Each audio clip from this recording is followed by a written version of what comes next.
صبح گھبرائی حضور کی بارگاہ میں آئیں، عرض کی یا رسول اللہ صلی اللہ علیہ وسلم آج میں نے عجیب خواب دیکھا ہے، میں ڈر گئی ہوں۔ حضور نے فرمایا چچی کیا دیکھا؟ عرض کی حضور میں نے دیکھا ہے کہ آپ کے وجود کا گوشت کا ایک ٹکڑا کٹ کے میری جھولی میں آ گیا ہے۔ حضور یہ کیا ہے؟ تو محبوب خواب سن کے مسکرائے، فرمایا چچی یہ پریشانی والا خواب نہیں، یہ تو خوشی والا خواب ہے۔ اللہ فاطمہ کو بیٹا عطا کرے گا اور وہ تیری گود میں کھیلا کرے گا، چونکہ وہ میرے وجود کا ٹکڑا ہوگا، لہذا خواب تجھے یہ آئی ہے۔ تو امام حسین پیدا ہوئے، امام حسن کی عمر ابھی 11 مہینے تھی، تو نبی پاک نے امام حسین کو جناب ام فضل اپنی چچی کی گود میں دے دیا کہ فاطمہ کے لیے دونوں بچے سنبھالنا مشکل ہوگا۔ وہ خواب اس طرح پوری ہوئی۔ امام حسین سے حضور نے بڑا پیار کیا، بڑی محبت فرمائی نبی پاک سے۔ کچھ حدیثیں میں نے جمعے میں عرض کی تھی، حضرت ابو ہریرہ رضی اللہ تعالیٰ عنہ کہتے ہیں یہ واحد بچہ تھا حضور کے گھرانے کا کہ میں نے دیکھا کہ نبی پاک صلی اللہ علیہ وسلم بیٹھے تھے تو یہ حضور سے کہہ رہے ہیں، نبی پاک سے کہ نانا جی اٹھ کے کھڑے ہو۔ کہتے ہیں حضور کھڑے ہو گئے تو کہنے لگے میں نے آپ کے برابر جانا ہے۔ بچے جو مرضی ضد کر لیتے ہیں نا، قد چھوٹا تھا، عمر 7.5 سال تھی، کہنے لگے نانا میں نے برابر جانا ہے۔ تو نبی پاک صلی اللہ علیہ وسلم نے ہاتھ پکڑ لیے، فرمایا چل پھر ہو جا برابر۔ تو حضرت ابو ہریرہ کہتے ہیں انہوں نے حضور نے ہاتھ پکڑے، اوپر کھینچا تو امام حسین نے پہلے اپنے پیر حضور کے گھٹنوں پہ رکھے، پھر نبی پاک کے سینے پہ رکھے، اور جب ان کا قد سر تھوڑا سا حضور سے اونچا ہو گیا تو محبوب فرمانے لگے چل بس کر، تو نے تو کہا تھا آپ کے برابر ہونا، تو اوپر نکل گیا ہے، چل بس کر۔ فرماتے پھر امام حسین نے زبان باہر نکالی تو محبوب ان کی زبان چوسنے لگے، پھر ساتھ لٹا لیا اور انہیں سونگنے لگے۔ تو میں نے عرض کی حضور آپ حسین کو سونگتے کیوں ہیں؟ تو فرمایا ابو ہریرہ مجھے حسین کے وجود سے جنت کی خوشبو آتی ہے، مجھے حسین کے وجود سے جنت کی۔ ایک دن حضور گزر رہے تھے، اصل اس طرح تھا کہ یہ نبی پاک کا حجرہ تھا، جن لوگوں کو اللہ نے مدینے کی زیارت کرائی ہے وہ جان سکتے ہیں، نبی پاک کا حجرہ تھا۔ تو حضور کے حجرے کی اس جانب یعنی مسجد کی جو بالکل سیدھ ہے اس کی بیک میں سیدہ فاطمہ رہتی تھی۔ تو حضور اکثر نہ نماز کے لیے جب نکلتے تو حضرت فاطمہ کے حجرے کے پاس سے ہو کر دوبارہ محراب میں جاتے، محبوب حجرے کے پاس سے گزرے تو امام حسین رو رہے تھے، تو حضرت فاطمہ نے کسی بات میں جھڑک دیا تو امام حسین رونے لگے۔ تو نبی پاک نماز کے لیے گئے تو واپس لوٹ آئے اور واپس تشریف لا کے کہا فاطمہ حسین کو کیا ہوا؟ عرض کی یا رسول اللہ تنگ کر رہے تھے میں نے ڈانٹ دیا ہے۔ کیا خوبصورت جملے ہیں حدیث پاک میں، سرکار نے فرمایا فاطمہ اس کو حسین کو نہ رونے نہ دیا کر، یہ جب روتا ہے نا تو میرے دل کو تکلیف ہوتی ہے۔ تو بی بی صاحب کہتی ہیں یہ حکم آیا نبی پاک کا میرے نام، پھر میں نے ڈانٹنا چھوڑ دیا۔ یہ ان کے فضائل تھے، کب ان کی تربیت خود نبی پاک نے فرمائی، خود ڈیوٹی۔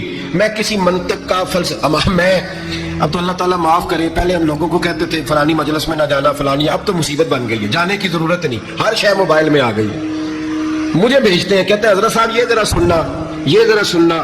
کل کراچی سے کچھ مہمان آ گئے اور بچوں نے وہ کلپ سنبھال کے یہ مولوی دیکھو کیا کہتا ہے، اب آیتیں پڑھی جا رہی ہیں قرآن پاک کی، اتنا ٹکڑا یہاں سے لیتے ہیں، اتنا ٹکڑا یہاں سے لیتے ہیں اور ملا کے پتہ نہیں کون سا مکسچر بنا رہے ہیں، کسی آیت کا ترجمہ نہیں، کوئی واضح حدیث نہیں، ایسے ہوا ہوگا پھر اس کو اس سے جوڑ لیں تو کیا بنتا ہے، اتنی جمع کر لیں۔ یہ کون سا دین ہے جو توڑ مروڑ کے بیان کر رہے ہیں؟ کون سا مذہب ہے؟ دین تو واضح کھلی کتاب ہے۔ اب ہمارا یہ شوق ہے، ہم ہر تماشا دیکھنا چاہتے ہیں، ہم اپنے لوگوں کی قدر نہیں کرتے ہیں، بڑی بڑی دور جا کے ہم غلط معاملات میں جاتے ہیں، پھر ذہن ہماری شکوک کا شکار ہوتے ہیں۔ ہمیں سمجھنا چاہیے کوئی ایسی کسی دلیل کی ضرورت نہیں ہے، جب ان کے واضح چیزیں ان کی کتابوں میں موجود ہے، حدیث میں موجود ہے، قرآن مجید میں ان کے فضائل کھل کے موجود ہے، تو دور جانے کی کیا ضرورت؟ حضور ان کی ٹریننگ کراتے تھے۔ پہلی بات تو یہ ہے کہ نبی پاک نے دعا مانگی تھی، یا اللہ میرے گھر والوں کو زیادہ روزی نہ دینا، انہیں ایک وقت روٹی دینا، ایک وقت کی بھوک دینا۔ یہ جو 10 دن کربلا میں انہیں ٹینشن نہیں نہ ہوئی، انہیں عادت تھی فاقہ کرنے کی، انہیں 3 دن وصلی روزے رکھنے کی عادت تھی، پہلی بات۔ دوسرا یہ کہ جہاد کی تربیت حضور خود کراتے تھے۔ حضرت فاطمہ زہرا کہتی میں پردے کے پیچھے دیکھ رہی تھی، نبی پاک نے امام حسن اور حسین سے فرمایا چلو میرے سامنے کشتی لڑو۔ تو دونوں حضرات آپس میں جب کشتی لڑنے لگے تو نبی پاک نا امام حسن کو کہتے ہیں حسن حسین کو ٹانگوں سے پکڑو، حسن حسین کو پیچھے سے پکڑو۔ جب نبی پاک بار بار امام حسن کو بتا رہے تھے تو سیدہ پیچھے سے بول پڑی، کہنے لگی یا رسول اللہ آپ چھوٹے کو بتائیں، آپ بڑے کو بتا رہے ہیں، بڑا تو پہلے 11 مہینے بڑا ہے، تو آپ چھوٹے کو بتائیں بڑے کو بتا رہے ہیں۔ تو فرمایا فاطمہ تو چپ کرنا، جو میں دیکھ رہا ہوں تو نہیں نہ دیکھ رہی، ایک کو میں بتا رہا ہوں، دوسرے کو جبریل امین بتا رہے ہیں۔ تو یہ حضور نے اپنے سامنے ان کی تربیت کی، ٹریننگ۔ ہوا یہ کہ یزید جب امیر بنا نا، دو تین چیزیں ہوتی ہیں جب کسی بندے کو قابو کرنا ہوتا ہے، دو تین چار پانچ چیزیں ایسی ہوتی ہیں جس سے بندہ قابو آتا ہے۔ تو اس نے بھی فوری طور پہ، یزید نے دیکھا میرے لیے مسئلہ کیا بن سکتا ہے۔ ولید بن عتبہ اس وقت مدینے کا گورنر تھا۔ یزید نے اس کو خط لکھا کہ امیر عرب کا رواج آج بھی ہے کہ جب تک نئے خلیفہ کی بیعت نہیں ہو جاتی پرانے کے انتقال کی خبر ہی نہیں دیتے، اس کو رکھے رکھتے ہیں۔ یہ ان کا طریقہ ہے، وہ کہتے ہیں کہ ولی عہد اچھی طرح قبضہ کر لیں پھر بتائیں گے۔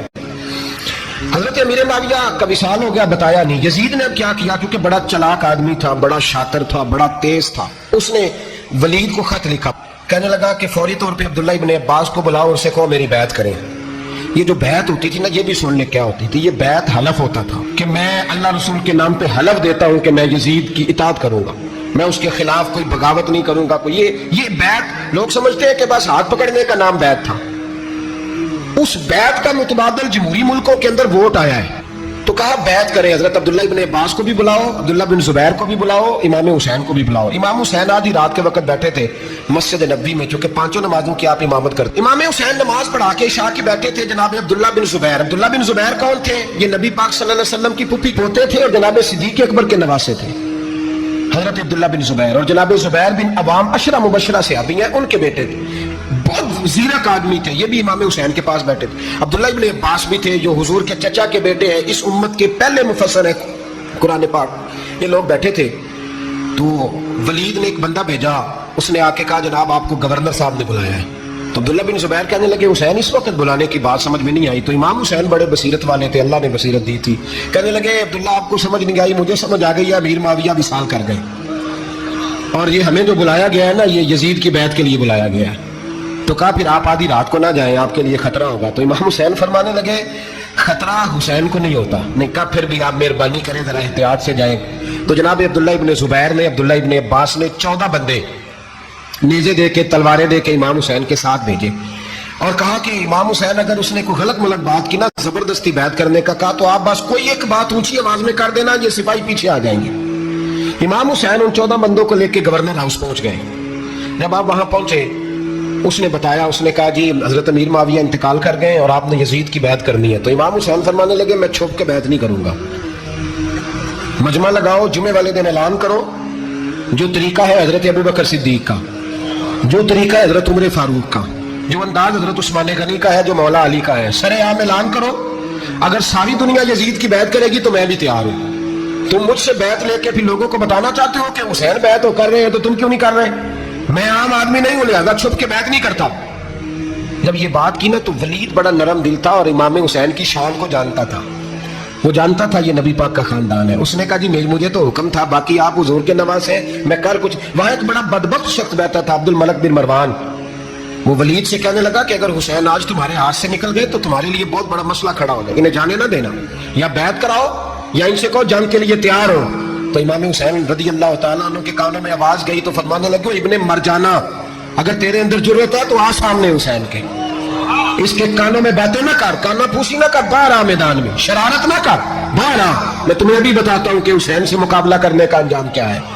یہ کہہ کہ امام حسین باہر نکلے، اپنے بھائی محمد بن انفیہ کو بلایا، عبداللہ بن زبیر، عبداللہ ابن عباس، ڈھیر سارے لوگ اکٹھے ہو گئے۔ فرمایا یہ معاملہ ہے، اب کیا کرنا ہے؟ تو وہ کہنے لگے حضور وقت ابھی مناسب نہیں ہے، آپ اس طرح کریں یہاں رکیں، ہم مکے سے، عراق سے، کوفے سے لوگوں کو بلاتے ہیں، یہاں ایک بڑی مجلس مشاورت قائم کرتے ہیں۔ امام حسین فرمانے لگے اگر تم مشاورت قائم کرو گے تو ولید اور عبد الملک بن مروان وہ تو جنگ کرنے کو تیار ہے، اور نبی پاک نے فرمایا ایک مینڈا ہوگا جس کی وجہ سے مدینے کی گلیوں میں لہو بہے گا۔